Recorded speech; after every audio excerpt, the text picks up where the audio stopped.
Hello and welcome to Hexed Encountered. It is Midweek Magazine time. This is the third episode of that series, which is brand new, and it won't be every week, although this is the third straight week I'm doing it. Maybe it's just, enthusiasm for something that's new, whatever the reason, I'm doing a third one. This one is Paper Wars. This is the Journal of Compass Games. This is issue 105. So this is a war game magazine that has been around for a while, and it is the in-house publication of Compass Games. And this one contains a game I was really interested in playing. It's called Ebb Flow, the 1951 Communist Offensive. So it's a Korean war game, as you can see right here. It is designed by Ty Bomba, who is also the editor of this particular publication. So if we come in and take a look inside, I've already pulled the game components out and taken it out of the bag, as you can see, to try and trim down some of the fluff here. So we start off right here. You've got your table of contents. There are several designer deep dives where designers of some of the games that are coming up or have already been released in some cases, depending on the timing, they're written by the designers. So you've got one from Christopher Moeller, you've got Greg Blanchett, you've got Kirk Ullman, you've got Robert Bama, you've got Sean Chick, etc. Brian Train, Andy Daglish, and then a couple of in-house things here, projects update from Julian Thomas, who is the production manager at Compass, and a progress report from John Kranz. As you can see, this is published by Bill Thomas Sr. Of course, he is the man behind Compass Games, and the editor is Ty Bomba. So Ty's got his short 3-paragraph editorial here. Talking about having COVID, which I've had, and that sucks. Behind the lines report from Adam Starkweather. You can see here, 106, I think, is the one that just came out. So this is the one before that. It contains the game Power and Resolution, which is an English Civil War game. And then you can see the upcoming ones. They've got it mapped all the way out to 115. Go to the next page. Building Brothers at War, 1862. This is Christopher Moeller's game. He is the man behind Napoleon's Eagles and Napoleon's Eagles 2. He also has the new fantasy game, whose name is escaping me right now, but it something Banners, and it's gonna drive me crazy that I don't remember it. I'll put it up in a Klingon subtitle. But anyway, so he's got a great background in graphic design. And he's shown quite the talent for game design as well. So he goes into his reasons for choosing to do a game on the Civil War, talking about why he chose the scale he did, and his game design choices, how he introduces uncertainty, and then graphic design as well. Here is Greg Blanchett's deep dive into Spring Prelude, which is a Kharkov game. And he's the man behind Fall Blau and Kharkov Battles. And so this would be the third one. This game was initially to be part of Multiman Publishing's VCS, Variable Combat series, but it was dropped because it did not make its pre-order number. So it uses strength chits to determine, so you don't know what the strength of your units are at, right up front, which kind of reminds me of something I did recently with Hidden Mode for Air and Armor, which is, of course, another game published by Compass. One of the neat things in here is you have an order of battle for the game. So you can see exactly what units are in here, including the commanding officers and all the various units. These are all Soviets. And then we have Army Group South here, and all of the units from that organization that took part in the battle. And a little Fall Blau Map D snippet. So they're all in the same area. They all use kind of the same same maps, and I have both Fall Blau and Kharkov battles, and I'm really looking forward to doing them for the channel, and I'm also looking forward to playing this game. Next, we have The Lamps Are Going Out, a designer deep dive from Kirk Ullman. So this is a World War I game. This is, I believe, a very highly regarded game. I've heard good things about it, at least, and it's one I do not have. I don't do a lot of strategic level games, although when I was younger, when I was a young man, or a teenager, really, I enjoyed playing strategic games. Squad Leader was my first tactical game, so I did the kind of the two opposite ends of the scale. And I guess operational stuff fell through the cracks until later on.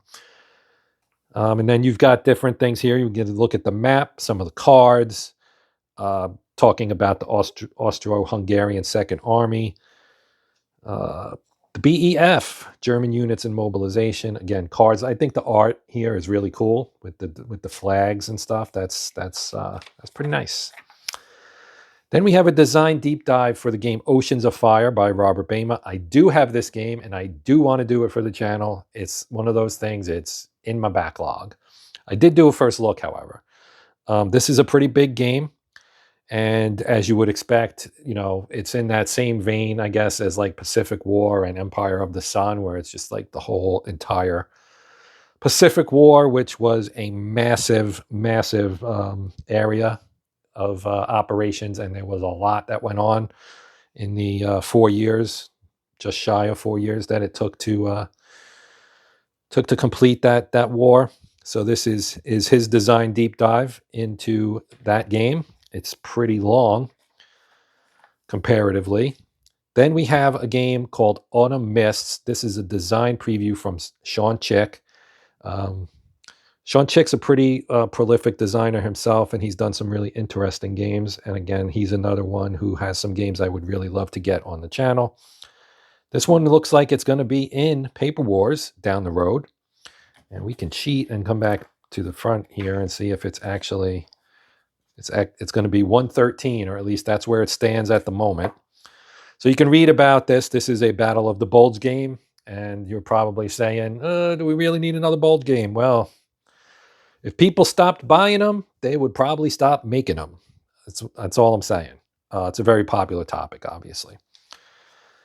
And here's the info on Ebb Flow from Ty Bomba, who designed the game. Now, you want to talk about a prolific designer. He takes some flack for... I don't know, maybe because he just is so very prolific. I know on BGG, he seems to take a lot of flack. I don't know that it's deserved, but it is what it is. So this covers the Chinese offensive in 1951, which turned out to be the last big offensive of the Korean War. And, before it kind of devolved into World War I, kind of. Anyway. So it covers that whole offensive there. Picture of their commander.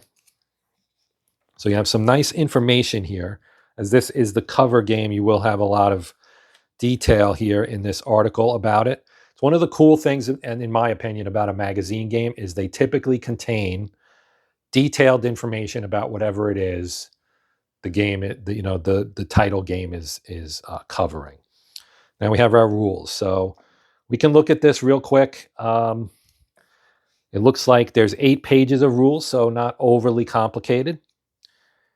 And he talks about an introduction, the scale. So it looks like each hex is 5 miles. Each game turn is 3.5 days. Individual playing pieces represents corps, divisions, brigades, regiments, and battalions, each containing from 2,000 to, relatively about 2,000 to 15,000 men, and or 50 to 400 armored fighting vehicles, respectively. The 38th parallel is printed on the map.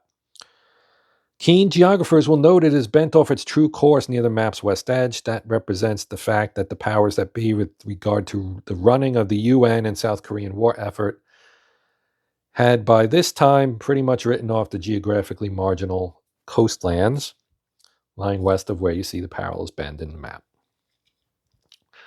Components, talks about the map. Here are some looks at the counters. We'll see those in a moment. identifying abbreviations for some of the countries that took part, and cavalry, only an honorific. Yeah, cavalry was pretty much outdated by the 1950s.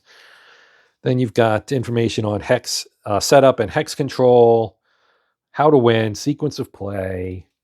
You can see there's replacements in here, weather, the boundary adjustment. You've got stacking rules, supply rules, zones of control, movement, combat. Lots of stuff here on the combat. And then at the very back, I guess that's it, right? That must be it. So here at the end, we have our combat effects table, our CRT below that, movement factor table, turn sequence outline here as well. Then you get a little look at the counter sheet, both sides, Army org charts, more Army org charts. I guess the first one is South Korea and the US UN. Then we've got the North Koreans, we've got the Chinese. And then we move on to the next part of the magazine where we have a designer interview with Joe Carter. As you can see by the games highlighted here, he is designer of these games here. He also did Devil Boats, I think, which is the Guadalcanal PT boat game. This is going to sound a little funny, but my biggest memory of that, which I don't have, by the way, but it does interest me because of it fits into that Gregory M. Smith mold of narrative war games. But I watched Wayne Hanson's review of it, and at the end he threw it in the trash, which I had never seen before and kind of cracked me up. It was just for effect. He didn't actually toss it in the trash, but he did sell it because he wasn't a fan, I guess, is what it boiled down to. Then you've got the preview of Brief Border Wars Volume 2, which is a Brian Train game. He did Volume 1. And this one covers your Second Balkan War, Teschen, Nomonkan, and the Italo-Greek War. Oh, and they're right here in bigger text, so I don't have to strain my eyes. All right. The Battle of the Boyne, 1690, a new scenario for Jacobite Rising. Battle of the Boyne was fought on July 1st, 1690, according to the old style Julian calendar. Okay, so you've got information on the scenario, the battle, the government order of battle, the Jacobite order of battle, weapons, the plug bayonet. So you get a little interesting information on weaponry. And then we've got our project update from Julian Thomas, and he's focusing on their upcoming GDW title, Burma. So this would be an update of an old game designer's workshop offering,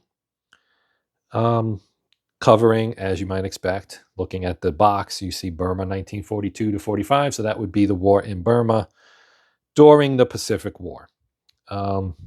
And that reminds me of the C3I issue that has a Mark Herman game on that same scenario, basically. And then we've got a progress report from John Kranz, who does their Thursday night Compass town hall, typically with Bill and Billy, and some other people pop in. Some of the other people that are involved with Compass. Julian's on there sometimes. Brittany Pearl, etc. And then you might get some other folks popping in. It's actually entertaining to me because you see people like other content creators come on, and the chat is pretty lively, and I actually enjoy that YouTube thing. It's bi-weekly on Thursdays. That is the end. These are the future issues. So you've got 106, which is now out, I believe, and 107, and then 108 and 109. So those are the upcoming issues. Here is the map for Ebb and Flow. So here you can see this is the map for Ebb and Flow. This is the entirety of the map. You can see the game design, Ty Bomba. Map is by Paul Stulfot, and copyright 2024, Compass Games. It's got a turn track on it of 11 turns. You've got a CRT here down at the bottom. You've got a movement combat effects table over here. Our UN off-map holding box. We've got a terrain key. You've got your movement factor table and your turn sequence outline. So pretty much everything you might need is right here on the map. As you can kind of see here, the red line is the 38th parallel, and here's the bend that Ty mentioned in the rule book. And there's Pyongyang, of course, this being North Korea. Here's Seoul, this being South Korea. And so most of your action is going to be right in here in the middle, unless something strange happens. But this is the map for the game. So now we'll jump back and take a look at the counters, and then we'll just wrap this sucker up. Okay, here are our counters. Pretty basic and straightforward, right? You've got U.S. forces. There are some other nationalities in here. You can see CW for Commonwealth. E, I think, is Ethiopia. There's a P. There's B for Belgium. G, I think, is Greece. It's like UN forces. Then we've got the rocks down here, the Republic of Korea, the South Korean forces. Then you've got your North Koreans here, white on red. And then we've got our kind of yellow, goldish color on red for the Chinese forces. These, I believe, are probably control things, because if you flip them over, they're blue on the other side. These counters pop out real easily, apparently. So we'll just leave that guy out, I guess, for now. We have our first volunteer here. Put him back in. The time is not yet ripe, my friend. A couple more U.S. units here. This looks like Netherlands. We've got a turn counter here. So one sheet, very straightforward. Probably, I don't know, we've got, what, 8. So you've got 2, 4, 6, 8, 10, 11. So you've got 88 here and probably 88 here. And do your math, that's 176. So that's how many counters come with the game. It does come in this bag, and you can see it's got a hole in it. It's perforated. So you could probably store the counters in this bag. That's, I'm guessing, what they have it for. And this is the bag, of course, that the whole shebang came in.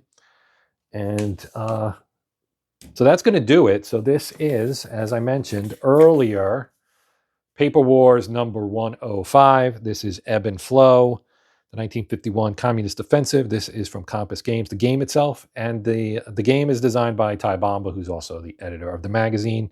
So that is our look at our Midweek Magazine, number 3 for us in our series. And there'll be another one at some point, maybe not next week. At some point, I want to do a gameplay video. So I actually have Waterloo set up, which was the last game I did, or the last magazine I did. It's all set up. I just need to do, I'm trying to determine if I want to do a playthrough or I want to do a rules look. I'm not going to babble on about that right now because I'm trying to keep this shorter than usual. That's going to do it for now. Got something to say? You know where to put it. And by that, I mean, put it in the comments and I'll get back to you as soon as possible.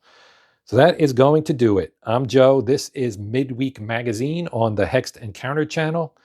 And until next time, as always, happy gaming.